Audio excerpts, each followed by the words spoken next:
안녕하세요. 커피앤톡입니다. 오늘도 와주셔서 감사드리고요. 바로 사연 읽어보겠습니다.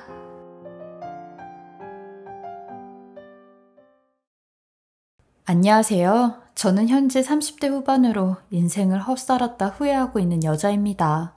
제가 어쩌다 이렇게까지 되었는지 정말 몰랐어요. 세상 오래 살고 볼 일이라는 말은 저를 두고 하는 말 같았어요.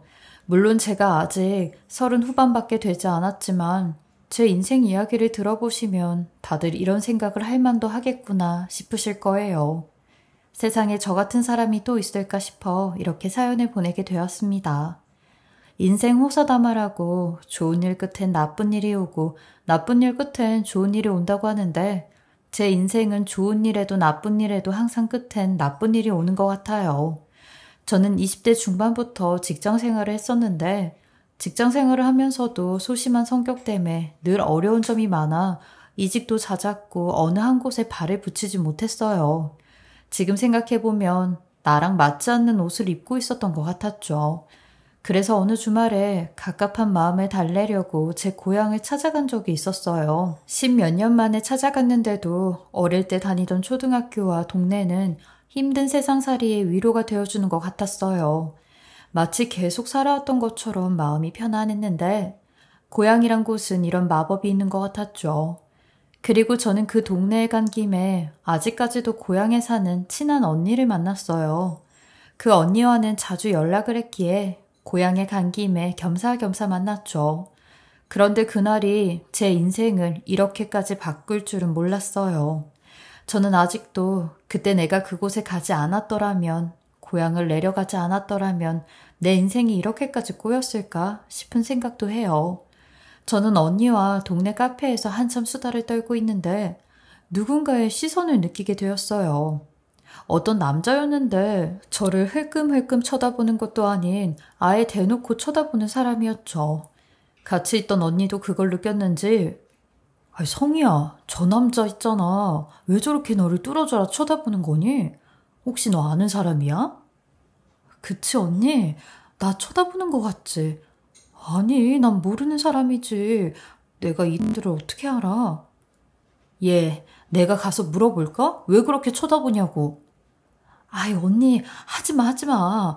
이상한 사람이면 어쩌려고.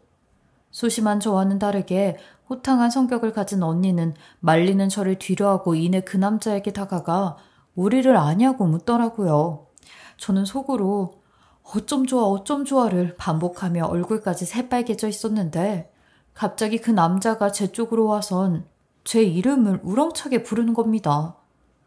너 한성이 맞지? 땡땡 초등학교 다닌 한성이 맞지? 네? 맞긴 한데 누구세요? 저를 아세요? 야, 나 박두영이야. 너랑 5학년 때 같은 반이었던. 내가 반장하면서 너 엄청 챙겨주고 그랬잖아. 기억나지? 처음엔 기억이 잘 안 나서 긴가민가 했다가 반장이라는 말에 기억이 났어요. 지금도 그렇지만 어릴 때부터 모든 나석이 좋아하는 애였거든요. 그 애를 보곤 아직까지도 성격은 그대로구나 싶었어요. 사실 이 애는 늘 여자애들한테 인기가 많은 애였는데 아마 반 애들 중에서 이 애를 안 좋아하는 애들이 없을 정도로 인기가 많았죠. 그러니 1년 내내 반장을 한 번도 놓친 적이 없었고 6학년 때는 전교 회장까지 하였어요. 그리고 제 기억으론 이 애의 엄마도 엄청난 극성이었는데 6년 내내 학교 일을 도맡아 하며 학부모 회장까지 역임해 선생님들이나 학부모들을 꽉 잡고 있었거든요. 근 10년 만에 만났지만 이 애는 여전히 근사했고 여전히 활발했어요. 저랑 같이 있었던 친한 언니에게도 반갑다며 악수를 청하고 본인 소개까지 했으니까요. 그리고는 어느새 저희 테이블에 와서 합석까지 했어요. 저 빼고 그 둘은 성격이 비슷해서 이런저런 이야기를 나누고 농담까지 하는데 이 둘을 보고 있자니 전혀 몇 분 전에 만난 사이라고는 볼 수 없었어요. 그 애는 언니한테도 고향 사람이면 누구든 다 친구고 가족이라며 거리낌 없이 다가와 고향 이야기를 나누며 예전 추억 여행에 빠져 있는데 저는 그냥 그들 옆에서 대화하는 것만 듣고 있었죠. 제가 있는지도 모르고 떠들던 그 애는 나중에 저를 보곤 그제서야 제 안부를 물어보더라고요. 성이 너 더 이뻐졌다. 그나저나 요즘엔 뭐하고 지내? 동창회 모임 여는데 거기도 안 나오고 궁금했었어.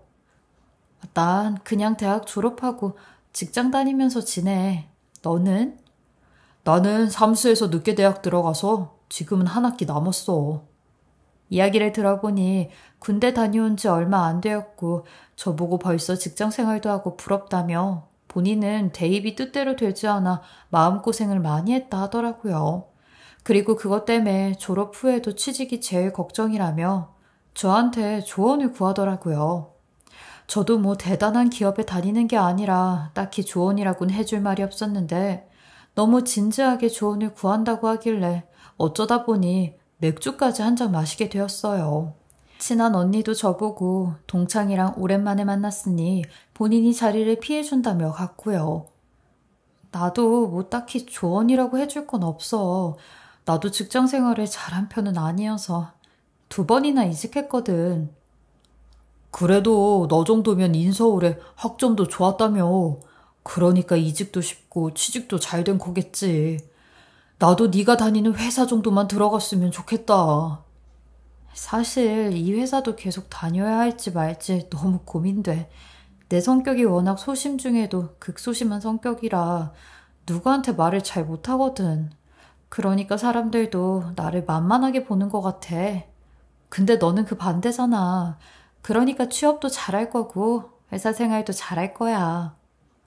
하긴 너 초등학생 때도 엄청 조용했지. 나는 네 이름을 3개월 만에 알았다니까. 하도 존재감 없이 조용해서. 근데 나는 성격이 너무 활발하다 보니까 되려 너 같은 사람이 부러울 때도 있어. 그러니까 그 성격이 아주 단점은 아니야. 그렇게 저희는 서로 칭찬을 주고받으며 미래에 대한 진지한 이야기를 나누게 되었어요. 10여 년 만에 만난 이 애와 이렇게까지 진지한 대화를 나눌 줄은 꿈에도 몰랐어요. 심지어 초등학생 때는 말도 몇 마디 나누지 않은 사이였거든요. 근데 이렇게 우연히 만나서 거기에 술까지 마시며 속 얘기를 한다는 게 저로서는 있을 수 없는 일이었고 제 스스로도 신기하기만 했어요. 되려 저를 잘 모르는 사람에게 제 고민을 털어놓으니 더 속에 있는 말까지 하게 되는 것 같았죠. 성이 너랑 말이 잘 통해서 너무 좋다. 이렇게 속 얘기하니까 좀 낫네. 나 실은 무척 힘들었거든. 아, 그랬어? 우리 둘 다 고민이 비슷해서 잘 통했나 봐. 우리 가끔 이렇게 만나서 술도 한잔하고 서로 고민 얘기도 하고 그럴래? 내가 너 있는 대로 가도 되고. 그렇게 전 이 애와 서로 연락처를 교환하게 되었고 거의 주말엔 같이 만나서 밥도 먹고 카페도 가고 가끔 영화도 보는 사이가 되었어요. 저희끼리는 서로 친구라고 칭했지만 주변에선 다들 저희 보고 썸이라고 하더라고요. 하긴 제가 제 스스로의 모습을 봐도 제가 이 애를 좋아하는 게 티가 났어요. 근데 얘는 아닌 것 같았죠. 저한테 주변에 여자 얘기도 많이 하고 뭐 여자 후배 얘기도 엄청 했는데 만약 저를 좋아했다면 여자 얘기는 하지 않았을 테죠.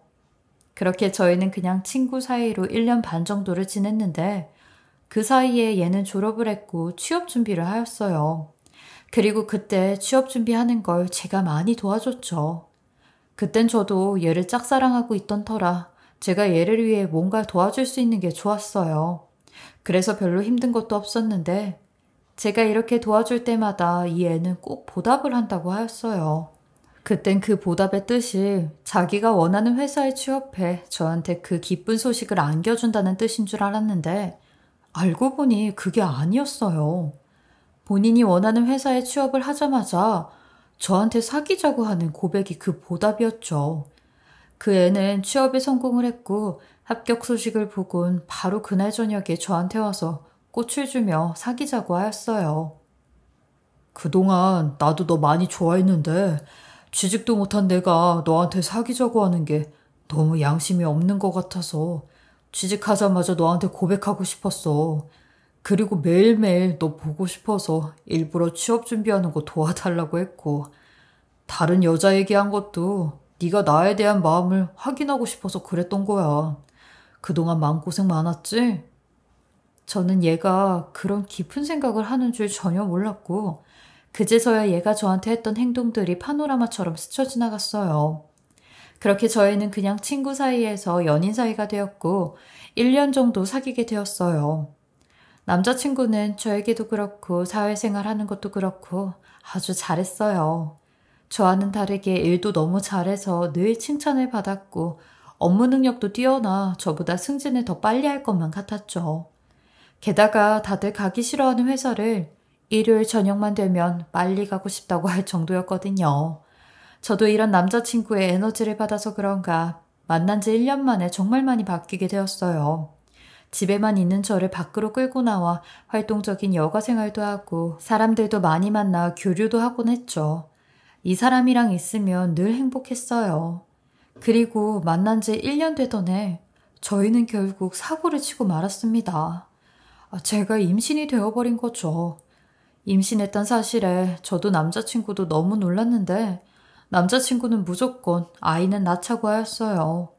어차피 둘 다 결혼 정년기에 들어섰고 본인 부모님도 저를 궁금해하던 찰나였다고 했어요. 비록 모양새가 혼전 임신으로 하는 결혼 같지만 어차피 본인은 저와 결혼 생각을 하고 있었다며 결혼을 하자고 하였죠. 원래 이 남자 성격이라면 호들갑을 떨며 난리를 쳤을 법한데 외려 덤덤한 모습에 이 남자 진지하구나 싶었어요. 남자친구는 제일 먼저 저희 부모님을 만나 직접 현지 상황을 얘기했고 저희 부모님한테 결혼 허락을 받은 뒤 본인 부모님을 만나러 가자고 했어요. 아까도 잠깐 말했듯 초등학생 때 봤던 남자친구의 어머니는 정말 극성이 맞았기에 인사를 드리기 전부터 엄청나게 긴장을 했어요. 게다가 임신까지 했으니 얼마나 더 방방 뛰실까 걱정이 됐죠. 하지만 제가 생각했던 것보다 반응이 그렇게 심하진 않으셨어요. 굉장히 다정하게 저를 맞아주셨죠. 아이고, 홀몸도 아닌데 얼른 들어와요. 오는데 힘들진 않았어요? 한번 안아주고 싶은데 안아도 되죠? 저를 있는 힘껏 안아주는 예비 시모의 맞이함에 저는 좀 놀라기까지 했어요. 남자친구도 그런 예비 시모와 제 모습을 보곤 흐뭇한 표정을 짓더라고요. 이제 내 며느리 되니까 말 편하게 할게. 절대로 혼전 임신했다고 주눅들지 마. 요즘에 그런 걸로 손가락질하는 사람 있으면 그런 사람들이 되려 더 시대에 뒤떨어지는 사람이야. 나는 우리 아들 며느리 응원해. 생각보다 쉽게 예비 시부모의 허락을 받고 저희는 결혼 준비에 박차를 가했어요. 예비 시모는 본인 아들이 사회생활한 지 얼마 안 돼서 돈을 많이 못 모아놨다고 결혼 준비 비용은 본인들이 좀 보태어준다고 부담 갖지 말라고 했죠. 저를 많이 이해해주는 배려에 감사하기만 했고 예비 시댁과 왕래를 하면 할수록 참 괜찮은 가족들이라 시집은 잘 가는 것 같다 생각이 들었어요. 예비 시부와 시동생은 워낙 말씀이 없어서 거의 시어머니랑만 교류를 했지만요. 남편과 시어머니는 제 배가 더 불러오기 전에 빨리 식을 올리자고 하여 스튜디오 촬영은 일단 보류를 하고 식부터 먼저 올리게 되었어요. 그래서 결혼 준비하는데 고작 3개월밖에 안 걸렸죠. 그렇게 결혼 후 저희는 바로 혼인신고를 하고 나서 저는 남편에게 속으로 원하고 있던 이야기를 꺼냈어요. 자기야 있잖아. 나 출산하면 육아에만 전념하고 싶어서 그런데 일 그만둘까 생각 중이야. 저의 예상치 못한 발언에 남편은 눈까지 휘둥그레졌어요. 일을 그만둔다고? 아니, 자기 거기 들어가려고 얼마나 열심히 했는데 자기 커리어가 아깝지도 않아? 자기 같은 사람은 정말 인재여서 육아하기엔 아깝다고. 그리고 애는 엄마가 다 봐준다고 했잖아. 그렇긴 한데 사실 나 결혼하기 전부터 이 고민은 계속 해온 거 자기도 알잖아. 나도 다 생각하고 결정한 거야. 일단은 내가 모아둔 돈이랑 자기가 벌어오는 월급으로 우리 세 사람 충분히 살 수 있잖아. 이 말에 남편은 목소리 톤이 커지며 결혼 전이랑 지금이랑 상황이 다르지 않냐고 막 화를 내는 겁니다. 단 한 번도 그런 적이 없었던 사람이 이 발언에 화를 내니 저도 너무 당황스러웠어요. 남편은 저한테 결혼하자마자 일을 그만둘 생각이었냐며 이기적이라는 말까지 하는데 이 정도로 이게 기분이 나쁜 말이었나 싶더라고요. 남편 말로는 본인 엄마가 무리해서 아이까지 돌봐준다고 했고 제 커리어를 유지할 수 있게 해준다고 했는데 그런 엄마의 깊은 속뜻은 알아주지 못하고 무책임하게 일을 그만둔다고 하는 거냐며 일단은 출산하고 육아휴직 기간에 다시 한 번 더 생각해보라고 하더라고요. 그렇게 그 일은 일단락이 되었는데 이 일을 저희 시어머니도 알게 되면서 되려 제가 더 죄송한 입장이 되어버렸어요. 시어머니는 눈물까지 그렁그렁 맺혀선 저를 정말 딸처럼 생각해서 자기 몸이 안 좋은데도 대신 애를 봐주려고 했다며 결혼과 임신이 너한텐 회사를 그만둘 좋은 핑곗거리가 되어버린 것 같다는 말까지 하셨어요. 사실 시어머니의 말이 맞긴 해요. 그 핑계로 회사를 그만두고 싶었던 건 사실이었거든요. 남편은 그런 시어머니의 말에 힘입어 둘 다 능력 있고 벌 수 있을 때 바짝 벌어서 저축도 하고 집도 늘려나가야 되지 않겠냐며 이제부터는 혼자가 아닌 가족을 생각해야 된다고 하였어요. 남편의 설득에 제가 너무 저 혼자만 생각을 한 것 같았고 얼마 안 가 현실에 복귀를 하게 되었어요.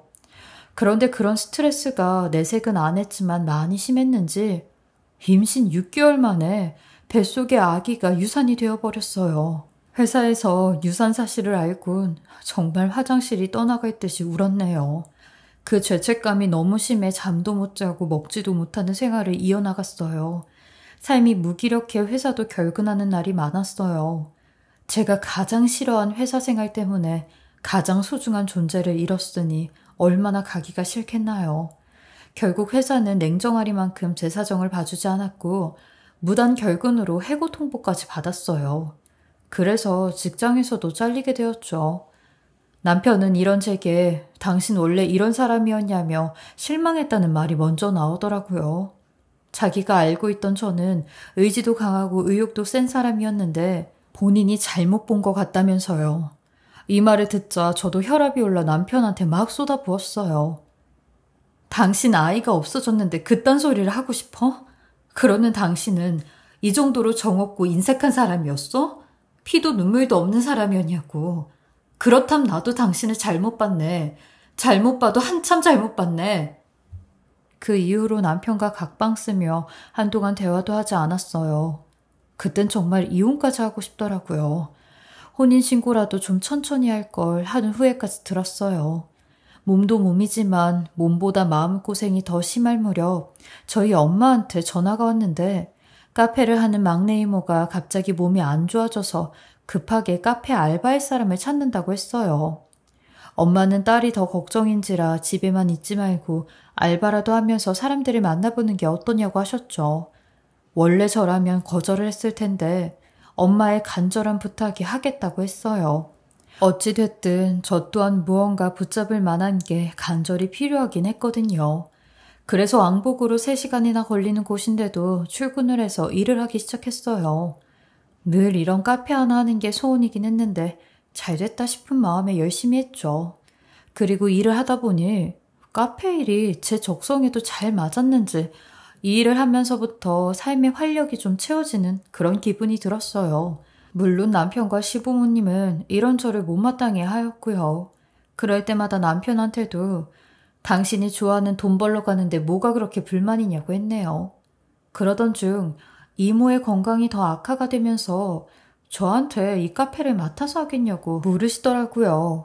저는 한치의 망설임도 없이 그러겠다고 하였고 퇴직금을 모아둔 돈으로 좀 싸게 카페를 넘겨받았어요. 제 인생 통틀어 이렇게까지 신이 나서 한 일은 없었거든요.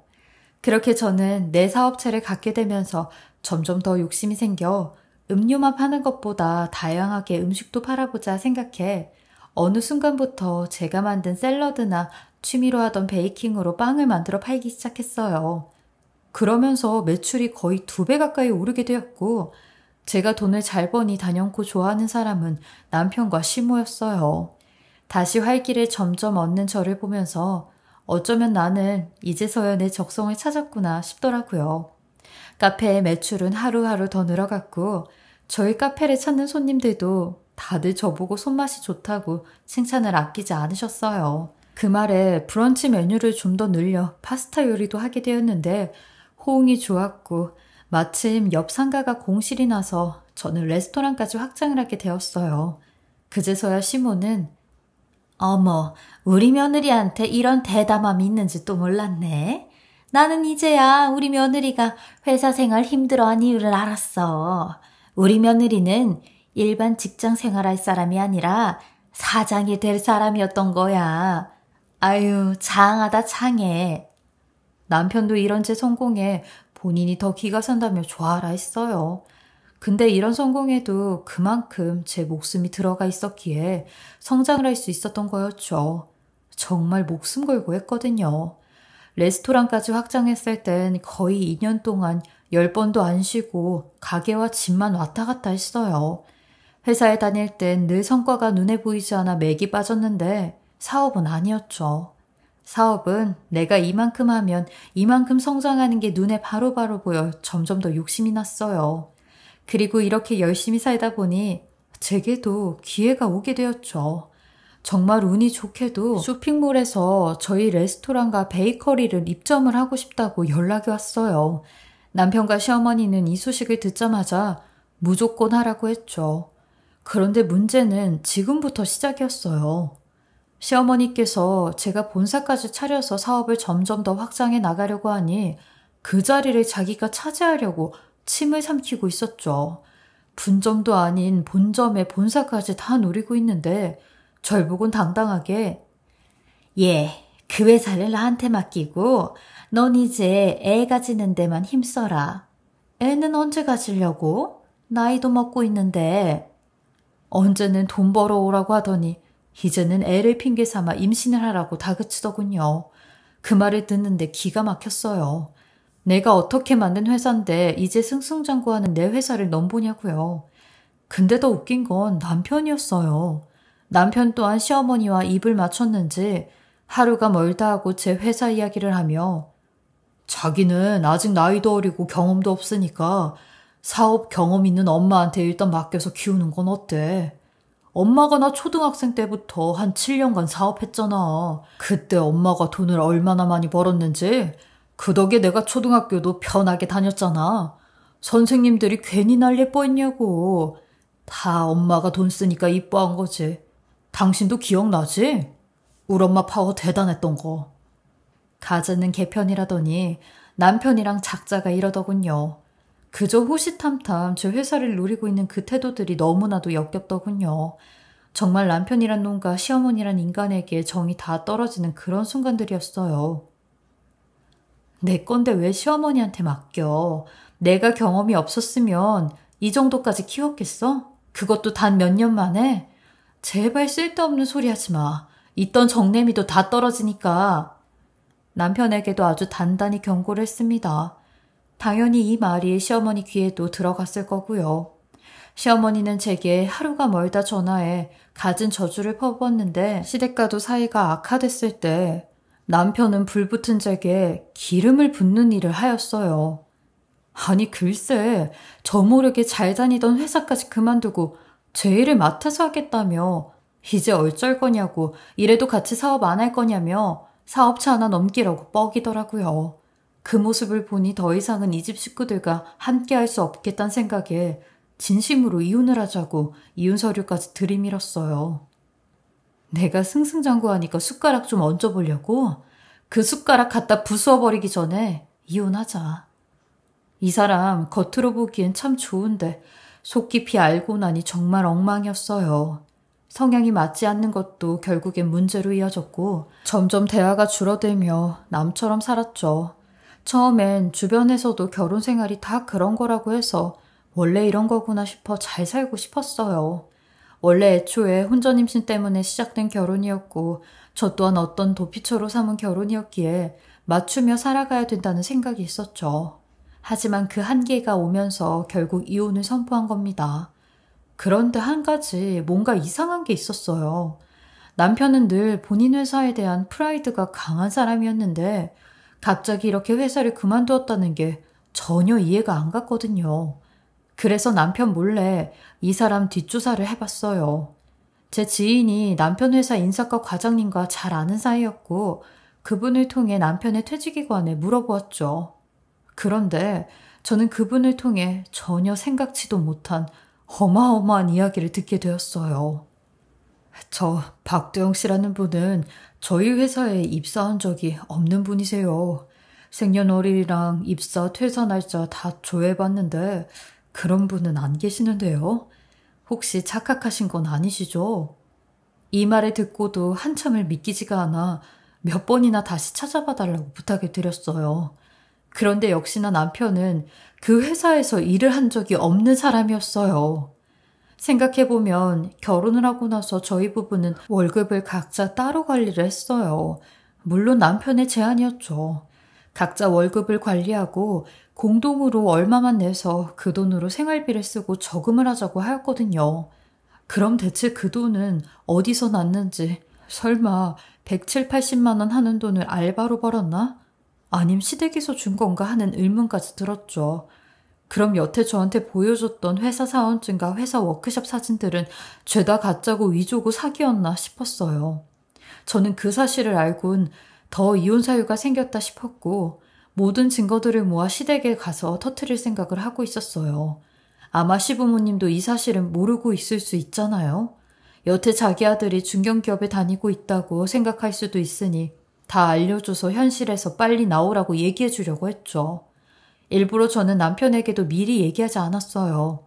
미리 얘기하면 어떤 거짓말을 또 칠지 모르니 아예 거짓말도 못 치게 훅 치고 들어가려고 했죠. 그런데 제가 예상했던 것과는 다르게 이 집 식구들은 전부 다 남편이 그곳에 취직하지 않았다는 걸 알고 있더라고요. 시어머니는 제 다리를 붙잡고 빌기 시작했어요. 아가, 이혼만은 안 된다. 내가 이렇게 사정할게. 우리 두영이가 너보다 부족해서 어쩔 수 없이 거짓말을 한 거야. 너한테 어울리지 않는 남자인 걸 우리 모두 다 아는데 두영이는 네가 좋아서 너랑 결혼하고 싶었단다. 그러니까 제발 우리 두영이한테 제발 한 번만 기회를 주면 안 되겠니? 그래서 제가 직장 그만둔다고 했을 때 그렇게 다들 난리를 치신 거였어요? 유산된 사람한테 돈 벌어오라고 한 거였냐고요. 그리고 이젠 내 사업체까지 달라고 하고. 여보, 아니야. 여보가 좀 오해한 부분도 있어. 나 당신을 사랑한 마음은 정말 다 진심이었다고. 내가 잘할게. 내가 당신한테 더 잘할게. 그러니까 한 번만 더 기회를 주면 안 될까? 아유, 우리 이번 연도에 아이 계획도 있었잖아. 아이? 아이 같은 소리 하고 있네. 내가 미쳤다고 너랑 임신해서 내 발목 잡힐 일 있어? 이건 하늘의 뜻이야. 하루라도 빨리 니네 집에서 나오라는 뜻이라고. 서류에 도장 안 찍을 거면 소장 보낼 테니까 그렇게 알아. 알고 보니 남편은 그 회사에 다니는 척하며 계속 일자리를 알아보러 다녔고 출근하는 척하며 시댁에 가 있었다고 하더라고요. 그리고 여태 공동으로 냈던 생활비는 시어머니가 매달 주고 있었다는데 그 얘기를 듣는데 기가 찼어요. 시어머니는 그렇게 해서라도 본인 아들이 저랑 계속 살도록 만들었다는데 저 성격이 어딜 가나 했네요. 남편 어렸을 때부터 그렇게 학교며 선생이며 들쑤시고 극성을 떨고 다녔잖아요. 그 짓을 아직까지 하고 있다니. 아니 무슨 자기 아들이 10살짜리 초등학생이냐고요. 그렇게 하랬다고 한 남편놈도 그런 사람인 줄은 정말 몰랐어요. 이렇게 사람 속이는 것도 시어머니가 가르쳐줬나 봐요. 워낙 이 집에서 시아버지는 아무런 역할이 없기에 시아버지는 아무 소리도 못하시고 시어머니랑 남편만 저한테 매달렸어요. 저는 그 길로 집에서 나와 따로 집을 구해 나왔고 남편은 하루가 멀다 하게 저한테 문자랑 전화를 해서 살려달라고 하였어요. 어떻게 하면 화를 풀 거냐고 하는데 저는 재산분할도 필요 없고 위자료도 필요 없으니 이혼 도장이나 빨리 찍으라고 했죠. 그런데도 남편 놈은 여전히 이혼에 대한 답이 없었고 계속 시간을 끌었어요. 아마 이 인간들도 제가 소송을 꺼려한다는 걸 알고 이러는 것 같았죠. 소송하면 돈도 돈이지만 일에 미쳐 사는 저한텐 시간과 에너지가 너무 많이 들었거든요. 그래서 합의 이혼을 하려고 했던 건데 이 인간들은 그걸 빌미로 6, 7개월 동안 절 잡고 늘어진 거죠. 전 그게 너무 괘씸해 결국 소장을 보내고 소송을 진행하기로 했어요. 그러니 깨갱하고 있던 남편과 시모가 돌연 돌변을 하더니 본인들도 갈 때까지 가겠다며 제 인생을 망쳐놓는다고 선전포고를 하더라고요. 그래서 저도 해볼 테면 해보라고 큰 소리를 쳤어요. 저는 그 길로 당장 승소율이 높은 이혼 전문 변호사를 선임했고 일단 카페 일과 레스토랑 일은 직원들에게 맡기기로 했어요.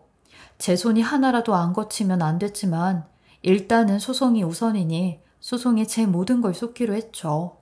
그렇게 저는 제가 모아둔 증거와 시모와 남편이 저한테 보낸 문자, 톡, 전화 녹음을 전부 다 변호사한테 주고 이래저래 필요한 서류와 증거를 더 찾아다니느라 정말 바빴어요. 그런데 이런 제가 소송 준비에 정신이 팔려 사업체를 신경 못 쓰니 두어 달도 채 안 돼 카페와 레스토랑에 엄청난 문제가 생기게 된 겁니다. 아니 글쎄 저희 레스토랑에서 음식을 먹은 손님들이 하나둘씩 탈이나 컴플레인이 들어왔고 카페 베이커리에서도 곰팡이 비슷한 정체모를 이상한 게 발견이 돼 인터넷상에서도 난리가 난 겁니다. 댓글에 본인도 빵 먹으면서 이상한 실 같은 게 들어가 있었다고 한 사람도 있었고 레스토랑에서 밥을 먹고 복통이 왔다는 사람도 있었어요. 저는 그 사실을 알자마자 바로 가게로 달려갔고 주방장부터 제빵사 그리고 모든 직원들에게 물으니 다들 억울하다는 입장이었어요. 제가 사업체를 운영하면서도 제일 중요시 생각하는 부분이 청결과 위생이었기에 직원들도 그 부분은 혀를 둘러 절대 놓치지 않았거든요. 억울해하는 직원들을 보고 저는 주방과 홀에 있는 모든 CCTV를 전부 다 돌려보았어요. 이상하다고 생각이 드는 부분이 있으면 하나라도 더 잡아보려고 하는 심정으로 잠까지 꼬박 새며 거의 2달치 CCTV 영상을 전부 다 보았어요. 그런데 정말 미치겠는 게 직원들의 말처럼 이상한 부분은 전혀 없었어요. 그리고 손님들 중에서도 일부러 절 공경에 빠뜨리려고 음식에 장난을 치는 그런 사람들도 전혀 발견된 사람이 없었죠. 가뜩이나 남편놈과의 이혼소송 때문에 가만히 있어도 골치가 아픈 마당에 사업까지 이 모양이니 저 혼자 너무 힘들었어요. 결국 저는 하는 수 없이 주방에 소형 카메라를 설치해 이 발단에 대해 찾아보려고 하였어요. 어차피 홀에는 CCTV가 몇십 대나 설치돼 있으니 혹여나 손님들이 음식에 장난을 쳐도 바로 발각이 될 수 있었거든요. 그러니 주방부터 몰래 살펴봐야겠다는 생각을 했고 직원들이 전부 다 퇴근을 하면 그때 선반 곳곳에 카메라를 설치해야겠다 생각했어요. 그런데 주방에서 설거지를 하시는 이모님 한 분이 저를 걱정하며 아유, 우리 사장님 얼굴이 많이 상했네. 일찍 들어가시지 마감까지 하고 가시려고요. 이거 먹고 힘내요. 저한테 본인이 손수 달인 홍삼이라며 홍삼까지 주시는데 저희 직원이라서 하는 말이 아니라 저희 직원들 다들 가족같이 절 걱정해주고 이렇게 따뜻하게 대해주는데 대체 누가 이런 짓을 하는지 겁이 나더라고요. 그렇게 저는 직원들이 모두 다 퇴근을 한 후 카메라를 5군데 정도 설치했고 조마조마한 심정으로 다음날이 올 때까지 기다렸어요. 제가 설치한 카메라가 핸드폰으로도 실시간 전송이 되어 바로바로 확인을 할 수 있는 그런 카메라였는데 저는 걱정되는 마음에 밤새 핸드폰을 틀어놓고 잠깐 선잠에 들었어요. 그런데 새벽 6시 정도가 되니 누군가 주방으로 오는 소리가 들리더라고요. 달그락거리는 소리에 깜짝 놀라 핸드폰을 보니 어제 저한테 홍삼을 주신 주방 이모님이었어요. 원래 채소 다듬고 씻는 것까지 이모님들이 다 해주시기에 아침 일찍부터 가게에 나오시는데 이렇게 일찍 나오실 줄은 몰랐죠. 역시나 그 이모님은 양파와 파 등 각종 채소들을 꺼내 다듬고 계셨고 저는 그 모습에 괴로운 마음까지 들었어요. 이렇게까지 열심히 해주는 직원들한테 내가 지금 뭘 하고 있는 거지 하는 괴로움이요. 그렇게 한참을 딜레마에 빠져 힘들어하고 있던 그때 그 이모님의 핸드폰이 막 울리기 시작했어요. 그리곤 스피커폰으로 전화를 하는데 아이 네 사모님 오늘은 좀 일찍 출근했어요. 일찍 와서 미리 작업 좀 쳐놓으려고요. 가게에 그런 일 생기고 요즘 사장님이 매일같이 오거든요. 눈 피하려고 일찍 왔어요. 걔 성격에 그럴 법도 하지. 그 목소리를 듣는데 순간 온몸에 소름이 끼쳤습니다. 그 목소리 누가 들어도 저희 시어머니 목소리였거든요. 저는 볼륨을 최대한 높여 그 둘의 대화를 들었어요. 아니 어디 벌레라도 잡아서 음식에 넣을 순 없을까? 여태 그냥 곰팡이 난 재료로만 작업을 했더니 요리하면 티가 안 나잖아. 티가 팍팍 나는 걸로 해야 될 텐데. 아무래도 주방에 CCTV가 있으니까 그건 좀 어려울 것 같아요. 썩은 재료는 티가 안 나서 괜찮은데 벌레 같은 건 좀... 그렇지 않아도 어제 직원들끼리 하는 말 들었는데 이제 사장님이 주방에도 사각지대 없이 CCTV를 더 설치한다고 했대요. 아유, 그럼 하루라도 더 빨리 작업을 쳐야 되는데 그냥 그거 더 망가뜨려야 되는데 말이야. 암튼 아줌마가 더 센 걸 할수록 보수는 올라가니까 잘해봐요. 아줌마네 아저씨 이번에 또 입원했다면서. 그럼 돈 필요할 거 아니야. 내가 이따 또 연락할게요. 전화를 끊곤 그 이모님은 한숨을 크게 내쉬더니 혼잣말로 아유, 우리 사장님도 불쌍하네. 어디서 이런 시모를 만났을까. 돈 때문에 이런 짓 하는 내 팔자도 불쌍하고. 에휴. 그 둘의 통화 내용을 듣곤 저는 어찌할 틈도 없이 바로 가게로 달려갔어요. 가게에 가니 아직 그 이모님 혼자서 일을 하고 있었고 그분은 절 보자마자 깜짝 놀라며 이 시간에 어쩐 일이냐고 하는데 저는 아무 소리도 하지 않고 녹화된 영상을 보여주었어요. 그러니 그 이모님은 사시나무처럼 벌벌 떨며 울면서 죄송하다고 무릎을 꿇는 겁니다. 그 모습에 저도 소리를 치며 마음 같아선 당장 경찰이라도 부르고 싶다고 난리를 쳤어요. 그러니 그분도 신고하시면 벌은 달게 받겠다고 죄송하다는 소리만 하는데 대체 왜 이런 짓을 한 거냐고 자초지종을 물었어요. 그러니 그분도 어쩔 수 없이 돈 때문에 그런 거랍니다. 몇 달 전 저희 시어머니가 퇴근하는 그 이모님을 오랫동안 미행해 속사정을 다 꿰뚫고 이런 달콤한 제안을 했다는데 본인도 돈에 눈이 멀어 이런 짓을 했다며 무엇으로도 용서를 바라지 않는다고 하는 겁니다. 그 얘기를 듣는데 뭐라 설명하지 못할 만큼 분노가 차올라 돌아버리는 줄 알았어요. 그땐 그 이모님 사정을 봐줄 만큼 제 마음에 여유가 없었기에 저는 곧장 그분을 해고했고 경찰 조사 성실히 받으라고 하였어요. 그리고 변호사님한테 연락해 대략 이 일에 대해 이야기를 하니 불법 행위로 경찰에 신고를 하라고 해 바로 신고를 했어요. 그리고 시댁에 찾아가 전부 다 뒤집어 놓았죠. 시모는 끝까지 본인 잘못을 인정하지 않는데 저는 그런 시모에게 당신 도간에 든 쥐라고 했어요. 불법 저지른 행위부터 가게 이미지 망치게 한 손해, 손님들 병원비까지 전부 다 손해배상 청구할 거라고 어디 한번 쪽박 차보라고 하였죠. 당신네들 돈 많으니까 사람까지 사서 내 가게 망하게 한 거 아니야? 그럼 어디 한번 돈으로 끝장 봐봐. 싹 다 뒤집어 놓고 나오니 얼마 지나지 않아 남편 놈한테 연락이 와 본인이 대신 사과를 한다며 신고는 취하하고 원하는 대로 해줄 테니 합의해주면 안 되겠냐고 하더군요. 저랑 합의하려면 집까지 다 팔아야 되는데 어차피 자기네들 거지꼴 되는 건 매한가지 아니냐면서요. 이 집 사람들 전부 웃기지도 않았죠. 그래서 저는 남편 놈에게 나는 니네 집 식구들 거지되는 꼴도 모자른 사람이야. 니들 다 죗값 받게 할 거고 죄다 다 쳐넣을 거니까 너도 2번 다시 연락하지 마. 이혼 소송 중인 거 모르니?